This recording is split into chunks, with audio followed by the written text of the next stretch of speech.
Hi, Mystery Recap here. Today, I'm going to explain a science fiction thriller film called Children of Men. Spoilers ahead. Watch out and take care. The premise of the movie is set in 2027. Female fertility has become non-existent for the past 18 years, and doctors are lost to explain the reason. With no women reproducing, humankind has not had a new child born in 18 years, and the world is falling apart. Most of the world's societies have collapsed due to war and paranoia of extinction of humans. African and East European countries collapse, and the people migrate to other wealthy nations. The UK has become a police state because of the increase in the number of illegal immigrants, and the police have the authority to arrest any they find. At the beginning of the movie, we see the news the world's youngest citizen, Argentine baby Diego, who was 18 years old, had died. He was murdered by an angry fan when he refused to give them an autograph. The newscast is watched by a saddened and stunned crowd in a Fleet Street coffee shop. Humankind is facing the likelihood of its own extinction. A man named Theo enters the coffee shop, seemingly indifferent to the news story or the crowd. Just after he leaves and stops to add liquor to his coffee, the shop is blown up by a bomb. The act is attributed to an underground guerrilla group, the Fishes. Theo is shaken by the incident and leaves work early, under the excuse of being shaken by baby Diego's death. He instead visits his friend, Jasper. The two drive to a well-hidden forest home, where Jasper lives with his catatonic wife, Janice. They live a secluded life and grow cannabis in the place. The following day, while walking to work, Theo is kidnapped by two men who put him in a van and drive off. The people reveal that they are an organization called the Fishes, who protest against the British government to provide equal rights to every immigrant. It turns out the group is led by Theo's ex-wife, Julian. Julian and Theo had a son named Dylan, who died in a flu pandemic 20 years ago. The two had not seen each other since. She first tells him that the Fishes were not responsible for the bombing of the cafe the previous day. Then one of her group angrily claims that the government bombed the cafe, trying to create discontent for the Fishes. Julian wants Theo to make fake transit papers for an illegal immigrant, with the help of his cousin who works in a government sector. Theo visits his cousin and is able to get the papers, but they specifically state that Theo himself must accompany this immigrant out of the city. He agrees, and he with Julian, her associate Luke, the immigrant Key, and her midwife Miriam drives to the southern coast of England together. On their way, they are stopped by a car in flames in the middle of the road. Soon, a large mob of people attacks them. Everyone panics, and Luke starts to drive the car in reverse. However, a person in front of them shoots Julian dead. As they flee the scene of the attack, they are pulled over by the police. When asked for their papers, Luke kills both policemen. A short funeral is held in the forest for Julian. Theo breaks off temporarily from the service and cries privately for Julian. Luke is able to find another car and drives them to a safe house on a farm where the Fishes gather. Theo tells Key that he is going to leave, and the Fishes can take care of her. However, she starts to take off her clothes. Theo is stunned when he sees that Key is 8 months pregnant. Everyone in the Fishes knows this and claims that it is a miracle. The group then discuss what should be their next move, and Theo insists they should make the pregnancy public. However, the Fishes claim that the British government would take Key and her child away and use them for their own benefit. They leave the decision to Key, who agrees to stay in the custody of the Fishes.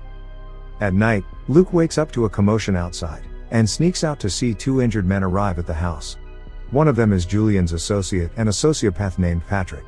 He eavesdrops on Luke and Patrick's conversation, and is horrified to figure out that Julian's murder and the riot were all planned by the Fishes.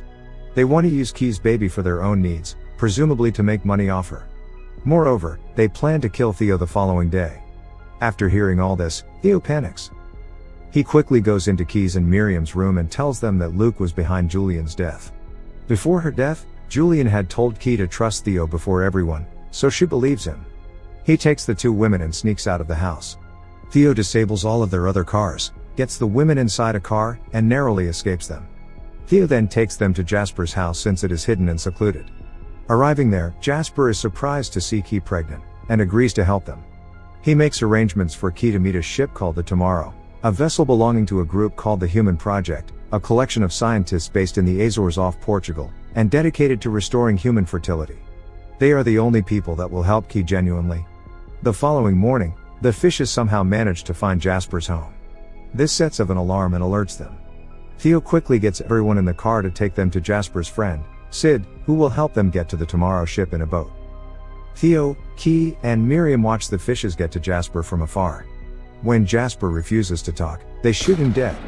Theo is frustrated and saddened by his friend's death, but gets inside the car and continues the mission anyway. The three reach an abandoned school, and stay there until a car arrives in the compound.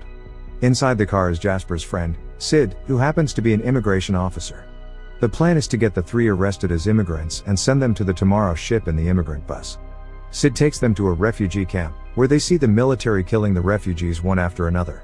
Throughout the way, Key goes through contractions and whimpers in pain. Miriam, who was a gynecologist before the infertility pandemic, helps Key with the contractions. They successfully manage to get on the refugee bus and head toward Bexhill. On the way, Key's water breaks, and she is about to give birth. An immigrant officer comes inside the bus and asks what is wrong with her. Miriam acts strange to get the officer's attention off Key. She is arrested and taken off the bus, while Key and Theo reach Bexhill without detection. There, the two meet a woman named Marichka, who takes them to an old rusty room for the night. As soon as they get inside, Key's contraction gets worse and she starts giving birth. Theo helps her with it, and within some time, she gives birth to a beautiful little girl. The two happily celebrate. The following morning, they wake up to Sid and Marichka banging on the door. They tell them that the fishes have broken into the city and the National Guard have been called out to restore order. Outside, several riots and shootouts are taking place. Key tries to hide her child from them, but they eventually see her. Marichka tries to tell Theo and Key to not go with Sid because he is a bad person, but Sid threatens them with a gun. As it turns out, Sid wants to turn Theo and Key in for money. Marichka attacks Sid and the three narrowly escape.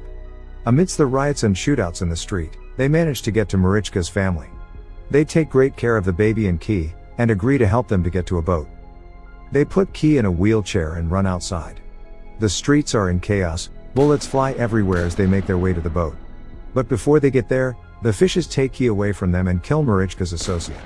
However, the fishes are attacked by the British forces and Marichka and Theo manage to flee. They run amidst the shootouts and bomb explosions, and are soon separated. Theo goes around the buildings, looking for Key and the child. He then goes upstairs and finds Key with her crying baby, hiding in a corner amongst other dead and injured people. Luke is on the other side, shooting at the force from the window. As Theo attempts to take Key and the baby out, Luke opens fire in Theo's direction, but Luke is killed a few moments later, and they manage to escape. As they come out of the room, it explodes. The two finally get out of the place with the baby, as everyone who sees them is stunned. The shooting and explosions stop, as the people watch the baby in awe. A soldier orders everyone to cease the firing. Some of them get down on their knees to pray. As the two get away, the shooting starts again, but they manage to flee and reunite with Marichka. Theo, Key, and the baby get into the boat and finally leave the harbor. They see fighter jets flying overhead, and Key is worried that they are late. Theo assures her that they will get to the tomorrow ship. Key sees blood and starts to freak out, claiming that she is bleeding, but Theo says that it is his, as it turns out that Luke had shot Theo before they ran away. An injured Theo teaches Key to burp her baby. As he whimpers in pain, Key tells him that she will name her baby Dylan, after Theo's late son. Theo soon loses consciousness, as Key looks around and calls his name helplessly. Just then, her face is lightened up to see the tomorrow ship in front of them. They have finally reached their destination. Before the movie ends, we hear the sound of children laughing, suggesting that the world has gone back to how it was. Subscribe for more videos like this, turn on notifications, and leave a like to help the channel out. Thank you for watching.